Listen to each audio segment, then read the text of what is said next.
Morning everyone, कैसे हैं बेटा आप सब। आई होप सो सभी ठीक हो। तो देखिए, लास्ट क्लास में हमने बुक बिल्डिंग प्रोसेस कंप्लीट कर लिया था एंड आई होप सो कि आपने प्रॉपर तरीके से उस क्लास को देखा हो। ठीक है जी। तो आज हम डिस्कस करेंगे red herring prospectus again. Book building process अगर आपने नहीं देखा हुआ है तो बेटा बिना उसको देखे इस वीडियो को मत देखिएगा प्लीज, आपको समझ में कुछ भी नहीं आएगा। सो रेड हेरिंग प्रोस्पेक्टस क्या होता है, इस कॉन्सेप्ट को वैसे तो आपने लास्ट क्लास में काफी डिटेल में डिस्कस कर लिया था, बट मैं एक बार छोटा सा वेरिफिकेशन और दे देता हूँ सो दैट कि आपको चीजें थोड़ा सा कॉन्सेप्चुअली क्लियर हो जाए। रेड हेरिंग प्रोस्पेक्टस का क्या कॉन्सेप्ट है, सुनिएगा बिल्कुल ध्यान से। सर, एक कंपनी, ठीक है, फंड रेस करना चाहती है। फंड रेस करना चाहती है फ्रॉम पब्लिक। इससे बेटा पब्लिक से, थ्रू पब्लिक ऑफर। ठीक है, और ये पब्लिक ऑफर बेटा आपका आईपीओ भी हो सकता है और एफपीओ भी हो सकता है, depending on the condition. Condition क्या सर? अगर सर आप फर्स्ट टाइम शेयर इशू कर रहे हैं, दिस इज आईपीओ, एंड आप सब्सिक्वेंट टाइम शेयर इशू कर रहे हैं, दिस इज एफपीओ। ये तो आपको ऑलरेडी पता होगा। ठीक है, ओके। अब सुनना, ये सारा काम कंपनी कर रही है बुक बिल्डिंग मेथड से, जो कि आपने प्रीवियस क्लास में काफी डिटेल में पढ़ लिया था। बुक बिल्डिंग मेथड या you can say book building process. ठीक है, अब बुक बिल्डिंग प्रोसेस से हम कभी भी कोई भी शेयर्स इशू कर रहे होते हैं, तो यहाँ पर बेटा हमारी इंटेंशन होती है कि इस मेथड में जनरली हम अपने शेयर्स की प्राइस और नंबर ऑफ शेयर्स, इन दोनों की जानकारी आम जनता से अर्थात पब्लिक से मांग रहे होते हैं कि बताओ भैया, जो हम शेयर इशू करना चाहते हैं, हम जो शेयर इशू करना चाहते हैं, वो शेयर्स जो हम कितने इशू करें और किस प्राइस पे इशू करें। कट ऑफ प्राइस कॉन्सेप्ट आपको याद होगा, ठीक है। अब सुनना ध्यान से। तो number of shares and price would be decided by the public. अब क्वेश्चन है तो सर, पब्लिक को कैसे पता आपकी कंपनी के बारे में, जो कंपनी डिसाइड, पब्लिक डिसाइड कर लेगी। तो कहते हैं सर, बुक बिल्डिंग मेथड में हम एक प्रोस्पेक्टस इशू करते हैं जिसको हम बोलते हैं RHP, red herring prospectus. Generally as per the section 32 of Companies Act 2013, red herring prospectus को डिफाइन किया जाता है। रेड हेरिंग प्रोस्पेक्टस बेटा एक ऐसा प्रोस्पेक्टस होता है जिसमें ऑल इंफॉर्मेशन या you can say all material information available about the company. ठीक है, यानी कि कंपनी की सारी जानकारी बेटा इस प्रोस्पेक्टस में होती है। एवरीथिंग, 100% इंफॉर्मेशन होगी, एक्सेप्ट दो चीजें नहीं होंगी बेटा इस प्रोस्पेक्टस में। पहला, number of shares issued by company, यानी कि कंपनी कितने नंबर ऑफ शेयर इशू करना चाहती है ये जानकारी नहीं होगी। Plus price of the shares, और शेयर का प्राइस भी इसमें नहीं होगा। यानी कि सर सीधी सी बात है sir, red herring prospectus book building process में कंपनियां अपने प्राइस को, अपने शेयर्स को जानना चाहती हैं, राइट, जो पब्लिक से बेटा इंफॉर्मेशन ले रही होती है। तो वो एक ऐसा डॉक्यूमेंट इशू करती है जिस डॉक्यूमेंट में सारी जानकारी होगी, everything about company. But the situation is that उसमें दो चीज अवेलेबल नहीं होंगे बेटा। पहला, number of shares issued by the company, कितने शेयर इशू करना चाहती है, और दूसरा, प्राइस ऑफ द शेयर्स। क्यों? क्योंकि ये दोनों चीज बेटा हम किससे पूछ रहे होते हैं, जनता से। तो एक ऐसा डॉक्यूमेंट, इसको हम सेक्शन 32 के हिसाब से आरएचपी बोलते हैं, और ये सिर्फ और सिर्फ कौन से मेथड में इशू होता है बेटा, बुक बिल्डिंग मेथड में। आई होप सो आपको समझ में आया हो कॉन्सेप्ट। बोलो बच्चे, क्या कॉन्सेप्ट समझ आया आपको? चलिए इसको कॉपी कीजिए फटाफट से, फिर हम आगे बढ़ते हैं और इसकी और डिटेल में डिस्कस करते हैं कि सेक्शन 32 ऑफ कंपनीज एक्ट 2013 इसके बारे में क्या कहता है। ठीक है, चलो फटाफट से इसको कॉपी करिए बेटा आप।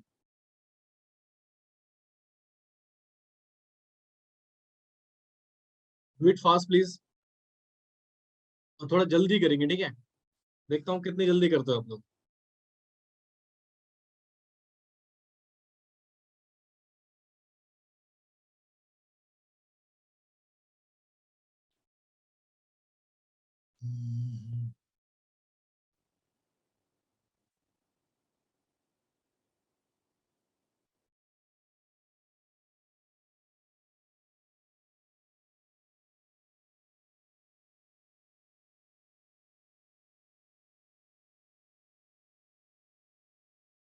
हो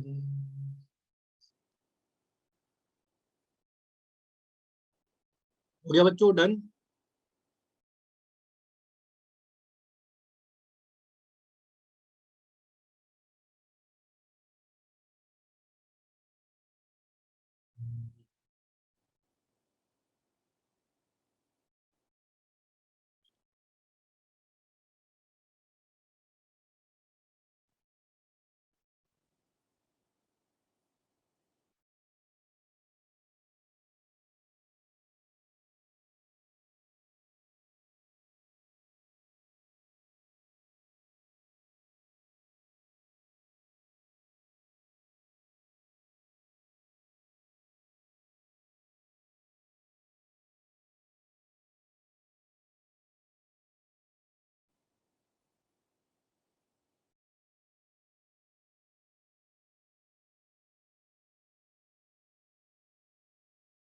डन।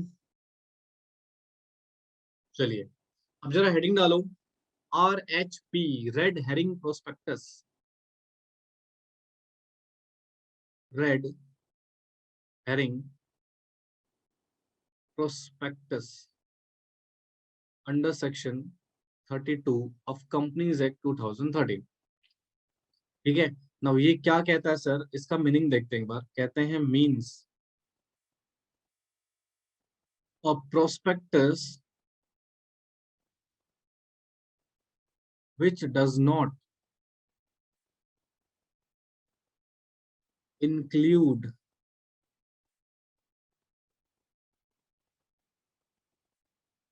complete particulars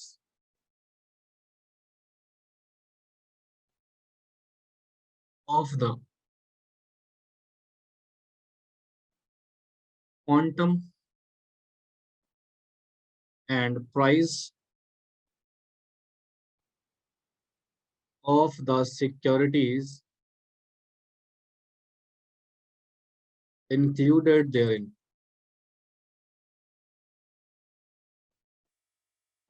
सो ये मीनिंग है बेटा इसका। देखिए, कहता भैया आरएचपी है एक prospectus. Section 32 of companies act 2013 कहता है आरएचपी है तो एक प्रोस्पेक्टस ही, but which does not include complete particulars, यानी कि information of quantum, quantity and price of the securities included there. ठीक है, यानी कि जो भी शेयर्स या जो भी सिक्योरिटी आप मार्केट में इशू कर रहे हैं, ठीक है, उसकी कंप्लीट जानकारी हमारे प्रोस्पेक्टस में अवेलेबल नहीं होती। उसी प्रोस्पेक्टस को हम RHP के नाम से जानते हैं। कंप्लीट जानकारी से हमारा क्या मतलब बेटा, उसकी क्वांटिटी और उसका प्राइस। समझे? यही पढ़ा था अभी हमने। बोलो बच्चों, अभी हमने कॉन्सेप्ट में यही समझा था RHP का मतलब। जी सर, समझ आ गया आपको? तो जल्दी कॉपी करो, फिर आगे बढ़ते हैं। थोड़ा स्पीड में यार, बहुत स्लो स्लो लिख रहे हो भाई। नींद में हो क्या सुबह सुबह? हेलो, ठंडे ठंडे पानी से नहा लिया करो, सुबह सुबह नींद उड़ जाएगी तुम्हारी। थोड़ा जल्दी करेंगे प्लीज, फटाफट से।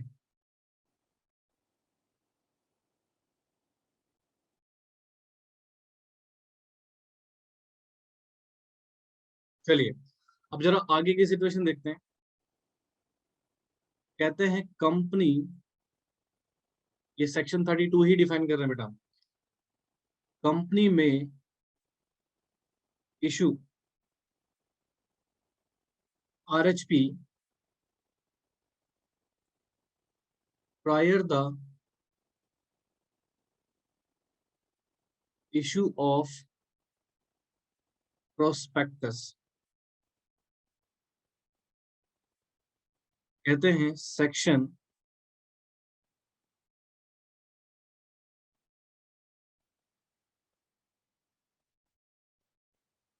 As per section 32 subsection 1, a company, this is subsection 1, okay, a company proposing to make an offer of securities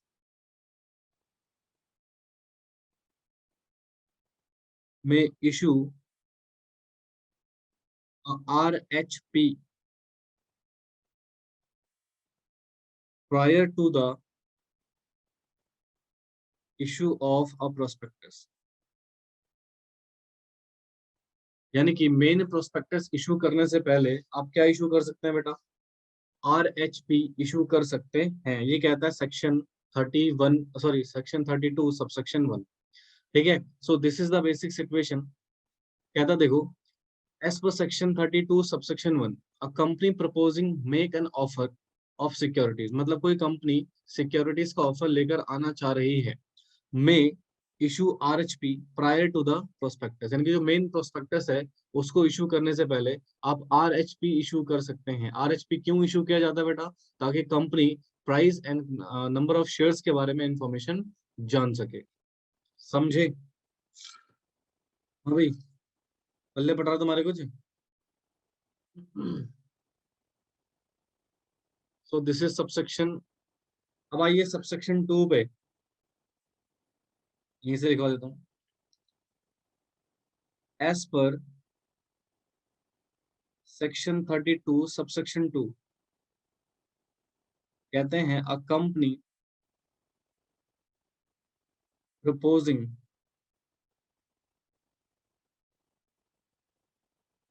to issue RHP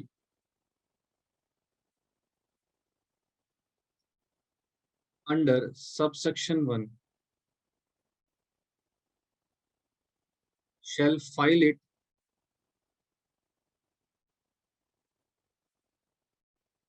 with the ROC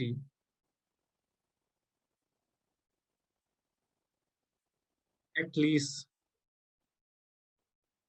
3 days prior to the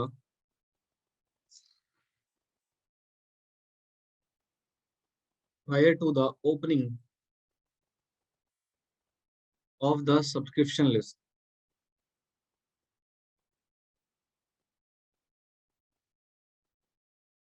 and the offer।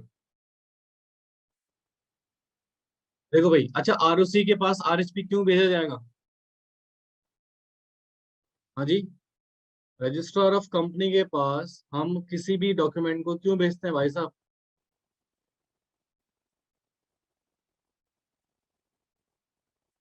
Registration के लिए, of course. Very good.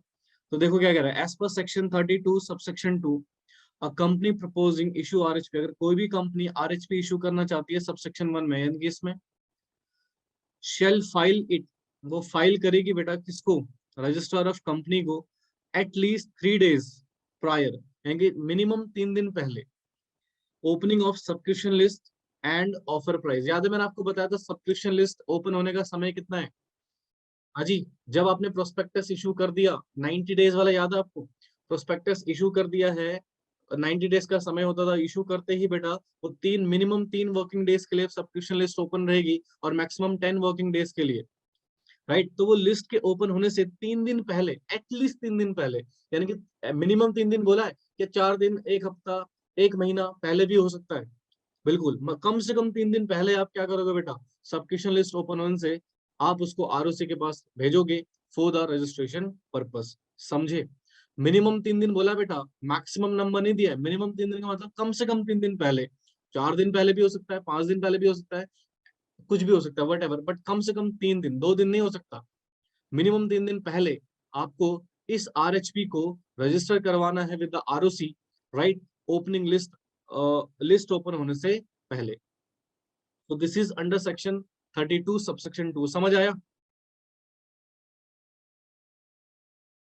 तो यहाँ पर subsection 1 क्या बोल रहा है बेटा? कि कोई भी कंपनी जो इशू लेकर आ रही है वो क्या कर सकती है बेटा? आरएचपी इशू कर सकती है, राइट? प्रोस्पेक्टस इशू करने से पहले, राइट? और सबसेक्शन 2 कह रहा है भैया जो भी कंपनी आरएचपी इशू कर रही है as per section subsection section 32 subsection 1, तो वो कंपनी बेटा उसको आरओसी से पहले रजिस्टर करवाएगी एटलीस्ट 3 days बिफोर, या you can say prior opening of the subscription list या ऑफर। आई थिंक समझ आ गया होगा। बोलिए प्लीज, क्लियर हुआ?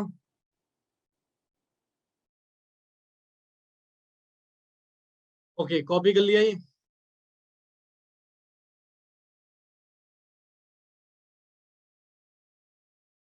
ठीक है, अब आइए नेक्स्ट पॉइंट पे। सबसेक्शन 3 कहता है एज पर सेक्शन 32 सबसेक्शन 3, कहते हैं ए RHP shall carry the same obligation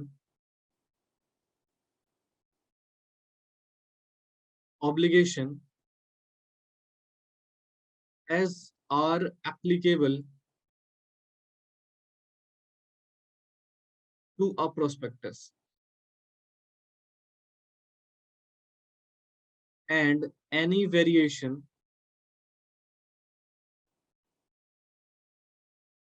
between the RHP and a prospectus shall be highlighted।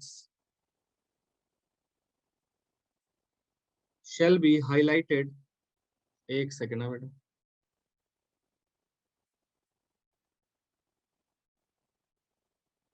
Shall be highlighted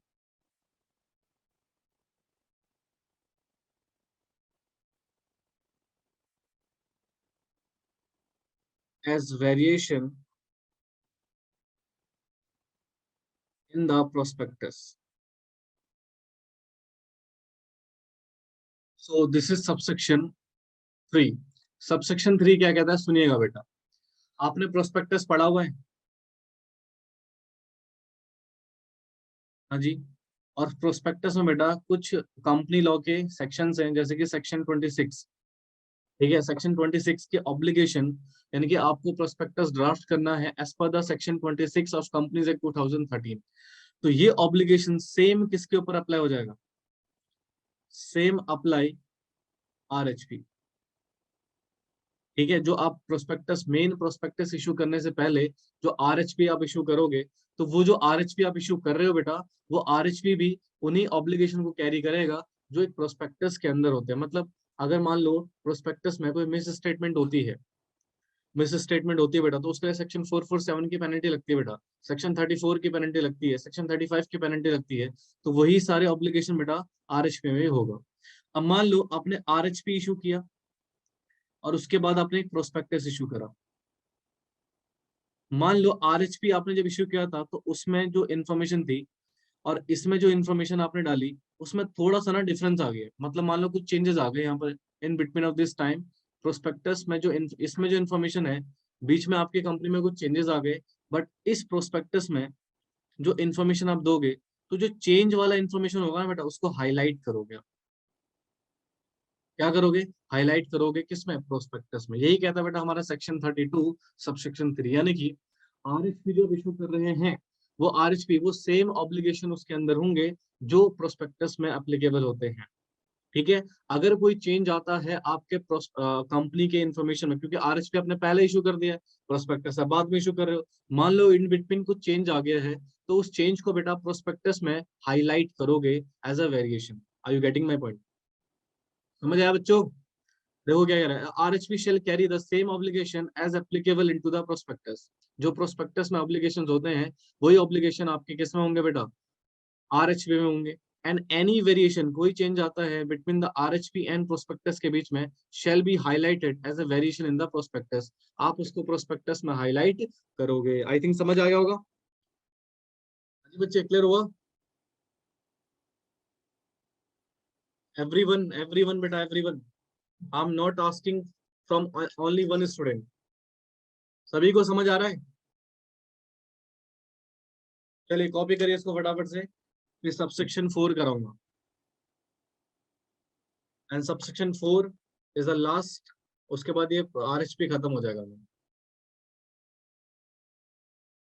ये एग्जाम्पल भी लिख लेना।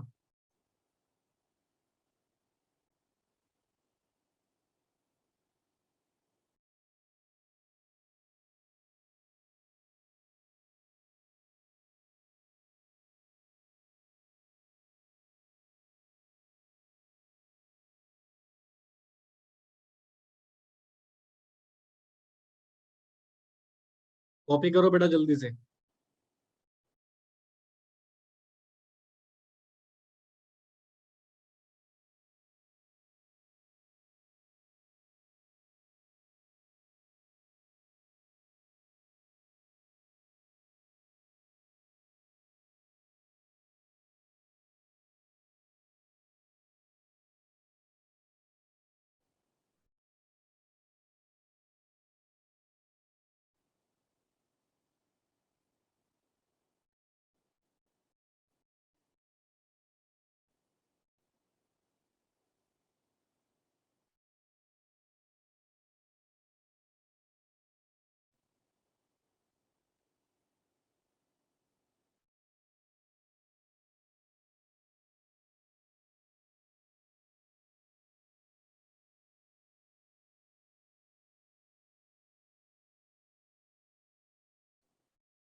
Done?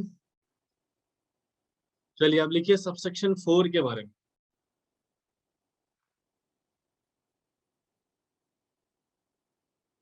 As per section 32 subsection 4,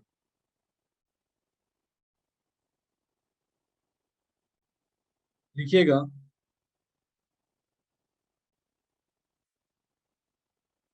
upon the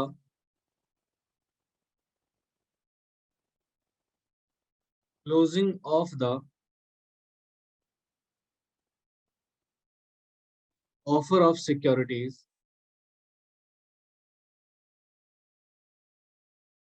under this section,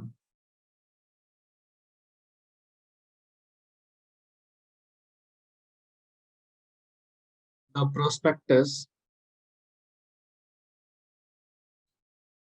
stating therein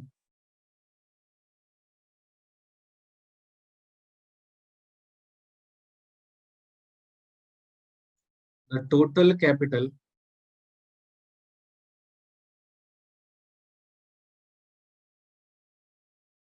raised,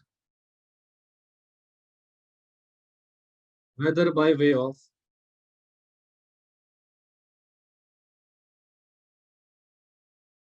debt or share capital,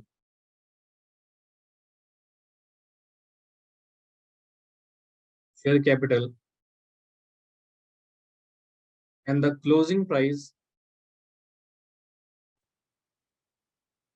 of the securities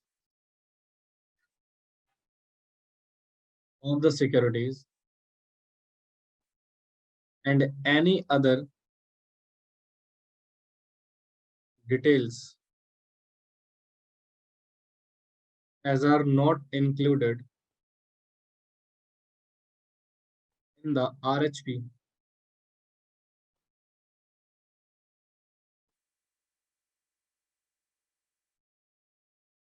shall be filed with ROC and SEBI।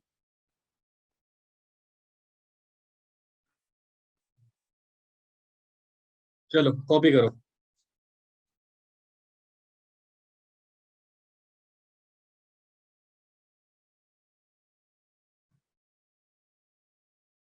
Copy कीजिए बेटा इसको।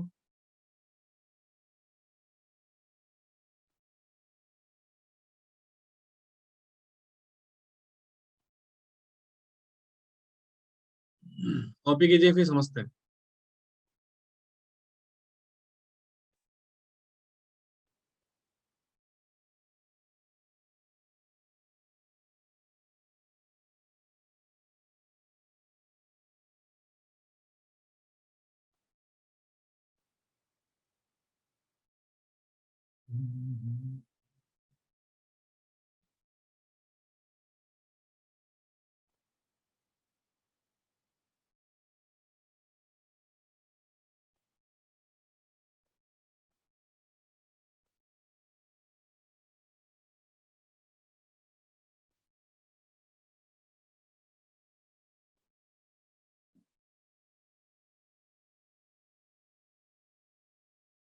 Done, copy किया बेटा?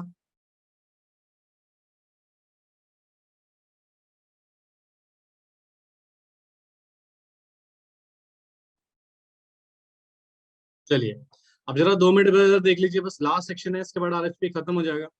कहते हैं एज पर सेक्शन 32 सबसेक्शन 4, देखिएगा ध्यान से, upon closing of the offer of securities, यानी कि जो आप इश्यू लेकर आए थे वो क्लोज हो चुका है अंडर दिस सेक्शन। ध्यान से सुनिएगा प्लीज। द प्रोस्पेक्टस, उसके बाद आपको बेटा prospectus stating there in the total capital raise whether by way of debt और शेयर्स कैपिटल, यानी कि सुनना, तो पहली बात ये क्या कह रहा है कि आपका जो पब्लिक इशू जो आप लेकर आए थे वो इशू क्या हो चुका है बच्चे, क्लोज हो चुका है। ठीक है, अब आप प्रोस्पेक्टस में कुछ जानकारी लिखेंगे। पहला कि आपने जो टोटल कैपिटल रेस करी है उसको लिखेंगे, चाहे वो आपने डेट से रेस करी है, चाहे आपने वो शेयर्स कैपिटल से रेस करी है। ठीक है, दूसरा and closing price of the securities, यानी कि आपकी सिक्योरिटी का क्लोजिंग प्राइस क्या था। तीसरा any other detail as not included in RHP, यानी कि वो डिटेल जो आरएचपी में नहीं थी, आरएचपी में नॉट अवेलेबल। आप किस में लिखोगे, प्रोस्पेक्टस में उसको कोट करोगे और उस प्रोस्पेक्टस को बेटा फाइल कर दोगे, file to SEBI and ROC.